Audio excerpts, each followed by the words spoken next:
Hi there, everyone. I am so thrilled to be doing this interview because I am interviewing Tonee Ndungu.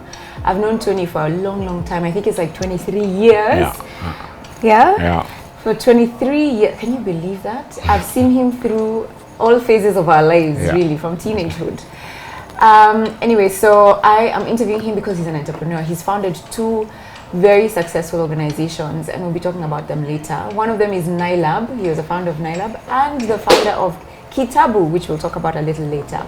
But for now, Tonee, I want us to hear who's Tonee. You know, who's Tonee and what's Tonee about? Yeah. Thanks for having me on your show. Good to see you. Good to see you This too. is cool. I like it. The vibe is right. I'm so jazzed. First of all, congratulations. This is nice. Who's Tonee? I think, well, first I'm 39. A lot of people don't buy that because we look young. You know, black don't crack. But then I think apart from that, I'm not sure what anything else is. And a lot of people I speak to about who Tonee is don't get that. We always like to start conversations by, hi, my name is, this is what I do. I think having started the companies I've started, seeing the things I've seen, met the people I've met, been to the places I've been to, I'm still finding out and discovering who I am, and I think that the fun part is the journey, it's not the destination. So if anybody asks me who Tonee is, he's an adventurer. He's I think that's the word. Problem solver. He's a solution seeker. He's a guy just trying to make the best of the one life he has. Yeah. There's nothing specific. You know, I'm a fun-loving fellow, but I'm also serious at times. I'm a hard worker, but I do like playing. I try to just experience life the best way I can. You know, I remember the first business I ever tried was actually with Tonee.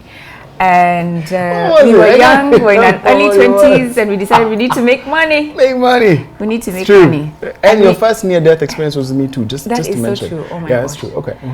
So Tonee you've generally been very good at, you want to do something, you have an idea, you just go ahead and do it. You know, Rina, tomorrow let's go to Mombasa for New Year's, and it's like, okay. Yeah. And we go. And we did. So what is that? Like, is that inborn? Is it, you know, how is it that you've been able to be so adventurous and explore whatever opportunities there are before you?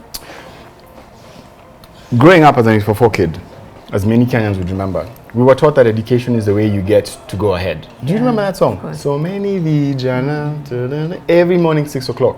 And he said, when you are done reading, at the end of the day, you'll get a fantastic job. Well, I hated that concept. I hated the concept of having to live like my parents, where you get out in the morning at 6 and come back in the evening at 8. What did you hate about that?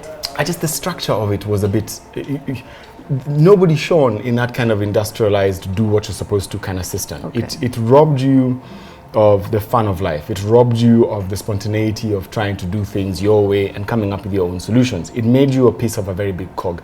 And I felt like that was unfair. Not to mention I never fit in that system very well. I was dyslexic. You were? Dyslexic. Which basically means I struggled learning. I was very good in primary school because primary school was more open, it was not limiting, I was not in a school that was as stifling as many primary schools in Kenya are now. So when did you discover you were dyslexic? In my 20s. Because when I went to high school, and I went to Mangu, which is like, you know, smart kids go to Mangu. You went to Mangu? Yeah. How did you yes, I remember that. How did you even pull that off? I was super smart in primary school. I was like number 6 in like the province or something ridiculous. And I was like crazy. I did a really good job. And I didn't so maybe even you can work define dyslexia so that we understand. Dyslexia is where you learn, there's different forms of dyslexia, but dyslexia is where there's a cognitive, the word is not imbalance, there's a cognitive reprint of your mind where you learn more from visual aids more than textual inputs, which basically means I understand stuff I watch, not necessarily stuff I read. Okay. So textbooks in primary school that had many photographs, I could remember them just once. I just read it once and I get it. But then as I got into high school, where you've got typeset, books are from the 70s and 80s in Mangu, it's old school, things got thick, man. I started becoming number 1 from the back of the class. I was not a smart kid. And then I knew I was a smart guy, but I knew the system didn't work for me. So the best way to cope with that kind of problem is find the thing that you're good at and do it, and not give yourself an excuse not to do it. And that became a culture. It became the way I got to do things. If I wanted to do something, I went after it. And I just kept going until either the thing died or I died. It had to be one of the two. Okay, so back to, you didn't like the structure of having to work hard, go to school, you know, work for somebody. It wasn't it's not working hard that I had a problem with. It was you doing what I want you to do. It was you being the product of my decision making. Somebody said to me, that's a sign of leadership, that you don't want to be somebody else's junior. I don't believe it. I don't think so. I think the sign of leadership is knowing when to be the person that gives instructions and the person that receives instructions. But there's definitely truth to the fact that I didn't like the system I was in. My parents were doctors. I did not want to be a doctor. Okay. Yeah. So when they said you need to do biology like every wise parent does to their child because that's the industry they understand, I rebelled against it, not just physically but also mentally. And I failed in biology more than any other subject I knew. Not because I didn't have an interest, I just didn't want to end up being a person that walks into a hospital in the morning and walks out at night, or walks into a bank in the morning. It just never made sense to me. But the thing that struck me the most was they never had fun. They didn't have fun? They didn't enjoy it. They only enjoyed it between the 22nd and the 29th when they had money. But then the rest of the time, isn't that what happens with Kenyans, yeah? You see how people behave towards them, that everyone's all jolly and happy, and Christmas time is when everyone is all feeling good. Yeah. Why can't you live like that the entire time? So I was looking for that alternative. Okay. How do I get to enjoy my life as best as I could with the resources that I had before me?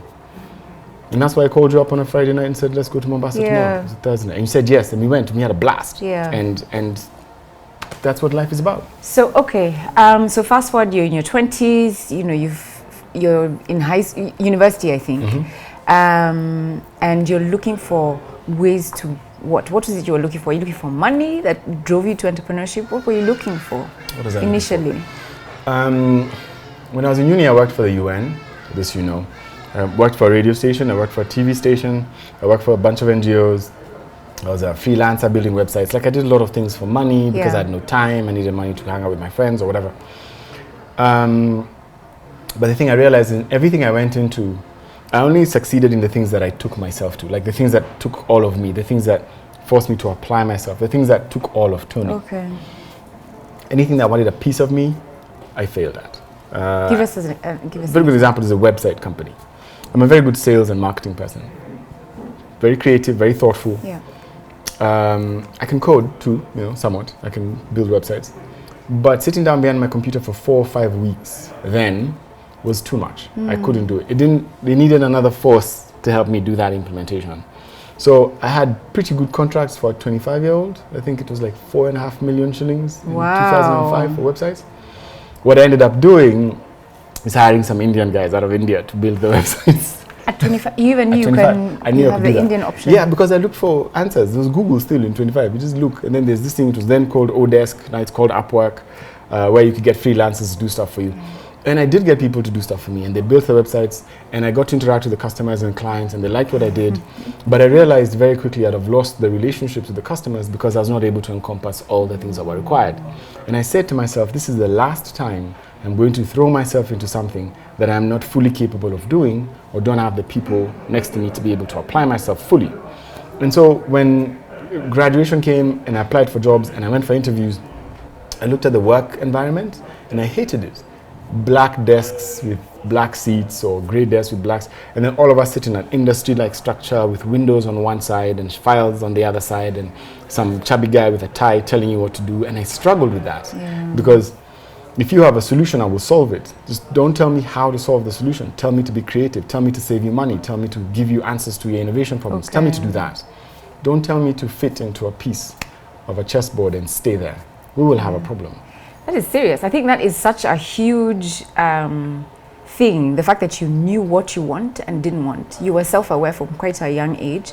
I mean, I walk into the office, we're actually at Kytabu, and I look at, you know, minions, you know, and wooden tables, and doors, there's a Lamu bed not too far from where I am, where guys come and sleep. Yes, this is true. You know, it's such a creative, fun, sport, exciting environment to be in, which speaks to what you're saying now, which is what you had desired, and that's awesome. Anyway, so I want to just chill at that spot. Yes. I want to just take a bit of a break because I want to get a bit deeper.